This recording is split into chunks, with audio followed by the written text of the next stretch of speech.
someone is willing to give me this salary, which seems astronomical to the average human being, then how much does that person have? And how did he get that? Or how much is our game actually making? You know, that's when you see what wealth really is. You know, I tell people all the time, like, you know, I do okay for myself, but there's still a large wealth gap. Great to see you, Andre. Good to see you too. Good to see you, Lee. You've made it a point many times to point out that a lot of athletes get into almost stereotypical businesses like car dealerships and franchising and real estate. What led you into tech? I think you just look at all the opportunities that are out there, you know, not just the ones that fit the mold to the athlete. I think you look at, you know, who inspires you, or from a business standpoint, who are those that are shaping the world, who are, you know, disrupting the world. And tech has been doing that for a long time now. And then I had the opportunity to be a free agent and the option to play for the Golden State Warriors, which is right in the heart of, you know, the most disruptive companies in the world. So why not take advantage of it and try to be disruptive myself as an athlete and get into a sector that not too many of us have got into. Tell me about your relationship with Andreessen Horowitz. Well, Andreessen Horowitz has been very, their arms were open when I came to the Bay. It was one of the few companies that, you know, venture capitalist companies that, you know, came with open arms, like, you know, we'll show you the ropes, but you got to put the work in and show us that you're ready to work. And Jeff Jordan was a key figure that showed myself and my business partner, Rudy Klein Thomas, that, you know, I'll give you access, but you got to show me that you're here for the long run, and it just isn't some, you know, vanity play. So it's been a very fun process, and you know, I don't know where we would be without, you know, the likes of a Jeff Jordan. So you said that they came with open arms. How did that even happen? Because you were one of the first players probably who really thought this way and put it into action. Well, I try to surround myself with those with lofty ambitions, and I think that's why myself and my business partner, like I said, Rudy Klein Thomas, we've kind of clicked and we've gelled and grown over the last 10 years. We've known each other. As you know, we've set our sights high, and we continue to, you know, try to raise the bar, not just for ourselves, but for other athletes, and, you know, starting a platform where we can help as many athletes out as possible. So when we made the decision to go to the Golden State Warriors, you know, we sent out emails to everybody. You know, can we get a meeting? Can we get our foot in the door? And, you know, we knew where there was going to be some, you know, some that would be reluctant to let us in or bring us along. But why? I think it just, you know, it wasn't the norm for them. You know, there's a sense of, you know, that boys club. It's very exclusive. You're seeing more women. You're seeing more African Americans getting their foot in the door. You know, you see Afrotech. You see Black Girls Code. Yeah, you're seeing everyone. You know, they were the original disruptors, but, you know, we're all saying we're going to be disruptors as well, and we have a lot to bring to the table too. Mm-hmm. And when I last checked your deal sizes, they range from about 25K to about 150K. Is that still the case? Yes, it's true. Okay. So any plans to push beyond 150K, or is that okay with you? For now, it's good with me. I haven't exited any of my investments yet, but I've had a lot of companies that have grown, you know, 7x, 10x. So I've had a few companies do really well. I've had a few companies on the opposite end of the spectrum where, for various reasons, it just, you know, the company just didn't work. You know, you got some companies that have great ideas, great products, just bad timing. It won't work. Maybe it would have worked 20 years ago. Maybe it worked 20 years from now, but right now it just didn't work. So it's a growing experience as well. Like, I always look at it that, you know, you might lose, but like I said, you have to be willing to understand that that's the money that you don't mind losing. And at the end of the day, worst case scenario, you learned a lot. So this was a childhood dream. You saw playing in the NBA when you were a kid as something that was a viable option. That's an interesting question as well. As far as basketball was something I was really good at and I had a passion for. And then as a kid, all you watched was the NBA, and Fab Five was big to me. But as I got older, I didn't know that it was reachable. I did it because I loved it. I didn't do it to make money. I didn't do it because I said I'm gonna go to NBA. But when you're 7, 8, that dream is there. But coming from Springfield, that small place, you can kind of get trapped in that environment, especially being a black athlete. Not too many tend to get out. They go to school for a year. Those with the talent, they go to Division I for a semester or two, and they can't get the books quite right, and they end up right back home. So there weren't too many role models that I can say he made it out. We had Kevin Gamble, who was about 20 years older than I was, so he was a little bit removed. But I saw it as an opportunity to try to be that influence on the kids coming up.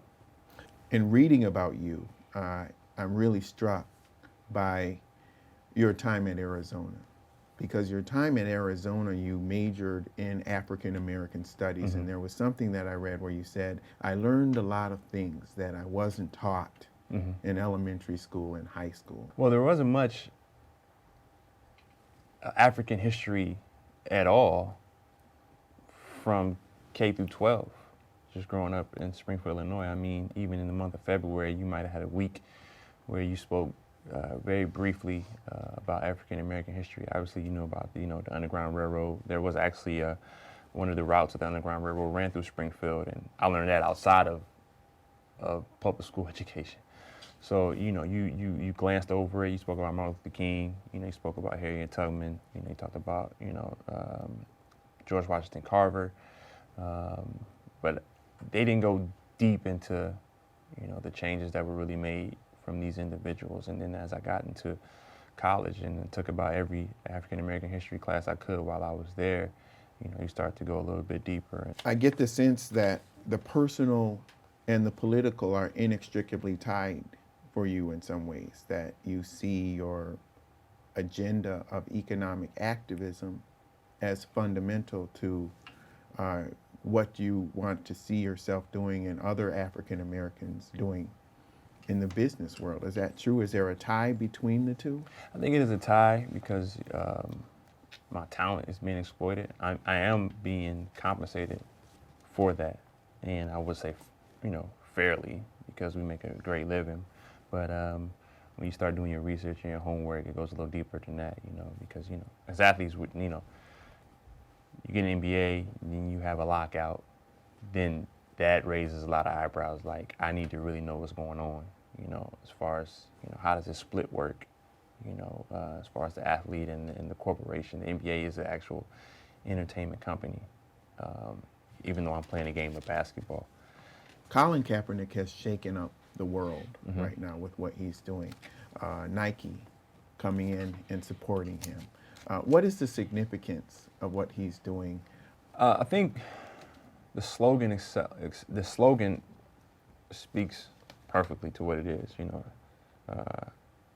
Sacrifice everything to stand for something, and a lot of athletes get stuck in that position to where you've got one side that says, I got to take care of my family, and I have this opportunity to make the most of my talents, but that involves me keeping my mouth shut and staying in line, being the model athlete, and not being disruptive. And then you have the other side that says, I see what's going on within my community, and I don't like what's going on, and I want to see that changed. And you can't find any middle ground. It's still tough to find that middle ground. I think LeBron's done a really good job, because it seems like if you're not one of the top tier athletes, no one will, you really can't voice it, or that voice won't spread as much. And then you have a guy like Colin Kaepernick, who's took a team to the Super Bowl, one of the few African American quarterbacks in the NFL. There's more and more, but there's still only a handful out there. And he decides to take a stance. Is it unfair? I think it is, because those that don't like it, because they don't want to see the change, because they want to stay in that power, psychologically, they keep saying it's a stance, standing against, they're protesting the anthem, and that's not what it is. We continue to say no one's protesting the anthem. we're standing against police brutality against African American men.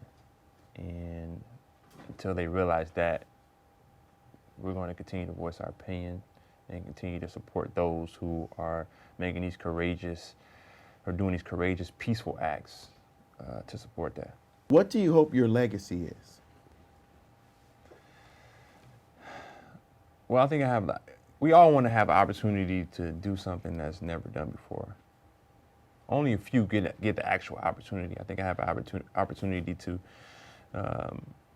do something special, bring a lot of fellow NBA players with me, on this journey, and I think we can do a lot of great things. And when you do that, there's a wealth there. When you have that wealth, it's not just for us. When you go beyond that, and you talk about endowments, you talk about establishing something for the community that lasts a lifetime. That's something I learned since being in Silicon Valley. The endowments in some of these Ivy League schools, where they can keep themselves afloat forever. They don't have to touch the endowment because the interest they make off of it. That's how they run themselves. And then you look at some, HBCU endowments that are a little bit less, and they make the most of what that is. What I hear you talking about now is economic collaboration. Mm-hmm. You see the social collaboration Right. starting to come together. Yes. But if these black players that are making millions upon millions of dollars start to collaborate not just with their words, but with their money, is that what it's going to take to get to that level that you're speaking of ownership? That's definitely a component of it. And when a company says, we'll allocate you $200,000 to invest in our company, I can take the whole thing myself, or I can say, I got 5 or 6 athletes that are in smaller markets that aren't in Silicon Valley, but that are interested in it, understand the business, and want to be more involved. I go get those guys and say, hey, I got this much allocated to fund, to give to this series or this round. Do you want to be a part of it? And they jumping right on it. So that's that piece, bringing others along with me, and that leads to that, which leads to something else, and we just try to continue to grow until we get to where we want to be. You grew up in Springfield, Illinois. I can't imagine there were a lot of people there that looked like you. What was it like? Springfield was an interesting place. It wasn't segregated, but it almost had that feel where, I grew up on the east side of Springfield, Illinois, and that's where the majority of the African Americans were. I lived in an apartment above my grandmother's house. She had a small 2-bedroom that I pretty much grew up in, and we looked through the alley, and there was the housing authority. It was the projects. So I shared the same bus stop as them, but my mother was very strict with academics, so I grew up with all the low-income African Americans, but I was in the classroom with the white kids. So I kind of was in like two worlds constantly. So it gave me a good balance, and it gave me a decent view of, there's something beyond Springfield, and go get it. And sometimes being smart is something that kids try to hide because Right. it often makes them a target. Mm-hmm. Did that happen to you? Did you experience any of that? Well, the funny thing about me, I was very competitive, and my mother was so strict that I would much rather get made fun of for being smart than going home and having to face my mom. She was 6 feet tall, but she is 6 feet tall, so I wasn't taller than her until I was 15 years old. So she didn't play any games. So I had that appropriate fear for the majority of my life, and it kept me on the straight road.